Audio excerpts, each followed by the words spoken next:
Up until 10 p.m. we're going to be taking a look at all the main headlines and articles making all the international newspapers around the world. And joining us here tonight in the studio is Dr. Yassin Lashin, the Professor of Public Opinion at Cairo University. Dr. Lashin, thank you very much for joining us. Thank you, Hani, very much. Thank you.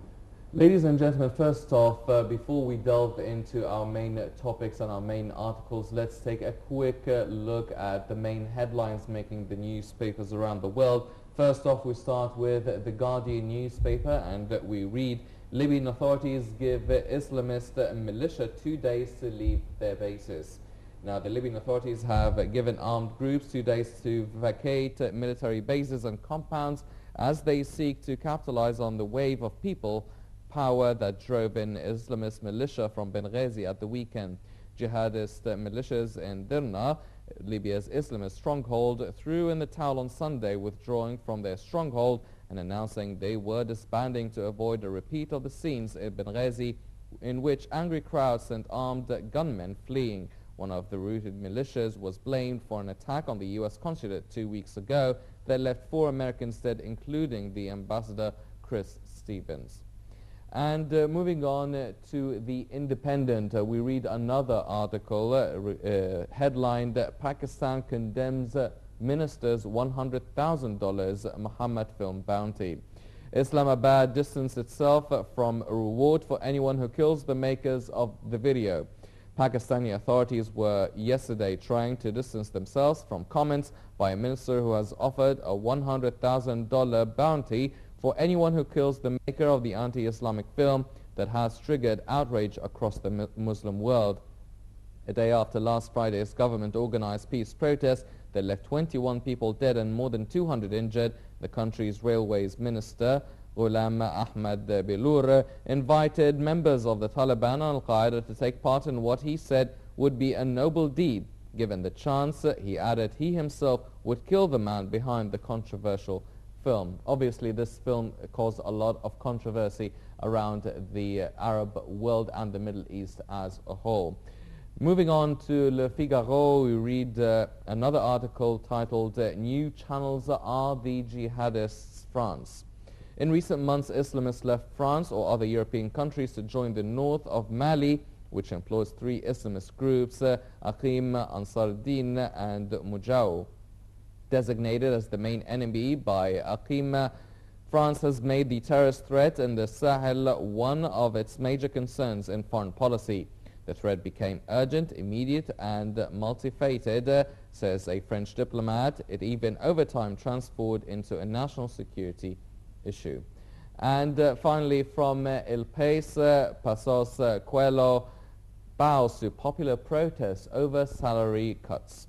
Now, the Portuguese Prime Minister, the conservative Pedro Passos Coelho, surrounded by critics and under huge pressure due to massive street protests, has decided to abandon his decision to slash 7% from every worker's salary by raising social security contributions. These were the main headlines for tonight's edition of The World Today. And now we delve into the main articles and the main topics making all the news around the world. We start off with the Daily News, and we read an article regarding the upcoming UN Annual General Assembly, which will be focusing its spotlight on Iran's President Mahmoud Ahmadinejad. First off, we read this article titled UN Chief Warns Iran's Ahmadinejad on Fiery Rhetoric. UN Secretary General Ban Ki-moon warned Iranian President Mahmoud Ahmadinejad of the dangers of the rhetoric when 2 men met in New York yesterday before this week's annual gathering of world leaders at the UN General Assembly. The Secretary General drew attention to the potentially harmful consequences of inflammatory rhetoric, counter-rhetoric and threats from various countries in the Middle East, Ban's press office said in a statement. Another article regarding the situation of the UN and Iran's presence there. We read from the Jerusalem Post, Britain, France, Germany urged the EU to up sanctions on Iran. Now, 3 European foreign ministers write letters to Ashton pressing for tougher EU sanctions in effort to halt Iranian nuclear program. Diplomats tell AFP Westervelle stresses the Federal Republic seeks negotiated solution to new crisis. Britain, France and Germany called on the European Union to impose fresh sanctions on Iran over its nuclear program. An EU diplomat told the French news agency that the foreign ministers of the three countries wrote the EU Foreign Policy Chief Catherine Ashton a letter. This move comes ahead of Iranian President Mahmoud Ahmadinejad's expected address to the United Nations General Assembly this week. The Iranian president, whose second and final term in office ends next year, has used previous UN speeches to defend nuclear program he insists is peaceful and to make verbal attacks on Israel, the US and Europe. Dr. Lasheen, first off, now all the attention is focused on the upcoming General Annual Assembly of the UN. Now, it is expected that President Mahmoud Ahmadinejad will make an address to this conference. A lot of people are quite scared and skeptical about his address. It might be fiery, inflammatory rhetoric, as they say. Do you think that he will come up with some sort of announcements or statements that would steer a lot of controversy in the Western and international world? Next year is the final year for Ahmadinejad in power. I think his 2 terms will end, and then Iran will have a new president by the constitution of Iran. I expect that Ahmadinejad will use all his power, especially after the movie, the film about Islam and the Prophet of Islam, Muhammad sallallahu alaihi wasallam, has been shooted, and if you see the film, you will expect everything. I saw the film. I saw it, and I don't like you to saw it because it is disgusting. Those people who made it are not humans. They are, saying every bad thing, showing every bad thing, as if they were trying to, raise the anger of the Muslims around the world. And this is the message I got. Okay, and the Muslims has every right to defend their religion. They have every right to defend their belief, exactly like we approve that Christians and Jews have the right. We'll stand with them if someone attack Christianity, if someone attack Judaism. So we'll be on the line with them, and that's what I told my students at the College of Mass Communication today. So Ahmadinejad is expected. Yes, he is expected, and they have the right to. And the article about UN chief warns Iran's Ahmadinejad on fiery rhetoric. What is the purpose of this? Warning a president of a country in the world. Don't use so and so and so, otherwise the consequences will be so and so. This is not the job of Ban Ki-moon. He is Ban Ki-moon, I think. Okay. Yes. I even tried to forget his name. After I say I can't understand this kind of warning for a president of a country. Ahmadinejad have the right to address the world through the General Assembly. The General Assembly is not owned or by Ban Ki-moon, either by the United States of America. Only it exists over there. He has to say whatever he likes as a president, like Morsi has to say whatever he likes to represent his country. Nobody can draw lines to him to put his speech to fit the policy of the United Nations or the policy of the United States. Any American president will go and speak, and nobody can utter a word saying say so and don't say so, and you are warning you to say so, except the Americans themselves. So except the Iranians themselves, and the Iranian authority can tell Ahmadinejad, Mohammad Morsi, or any other president what to say in front of the General Assembly. General Assembly of the world, not the General Assembly of Ban Ki-moon. That's one.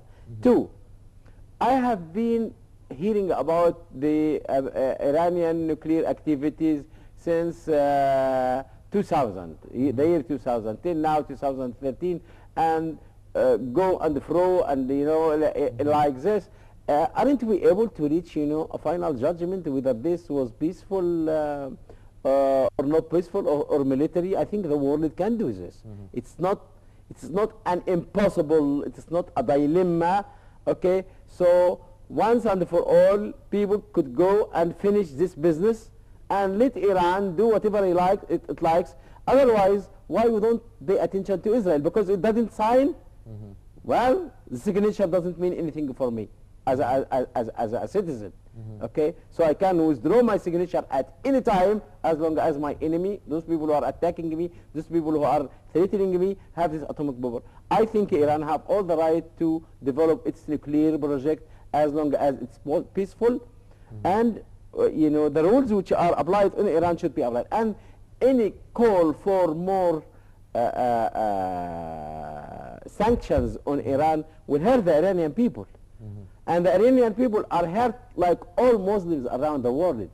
You know, the film is very bad. It's very, very bad. I can, if it is permitted to say it on TV, I was going to say it in order to let the people know, because I have a full copy of the film. It's very, you know, you cannot imagine how bad it is. You cannot imagine. The world is, no words can. So the people have the right. And you know, if I were the president of Egypt, and I am coming from Muslim Brothers, and I'm coming from Adala al-Hurriya, I was going to lead the demonstrations against the film. And I am the president. If I were, I was expecting Dr. Morsi to go to the streets and lead the people and say that we are angry.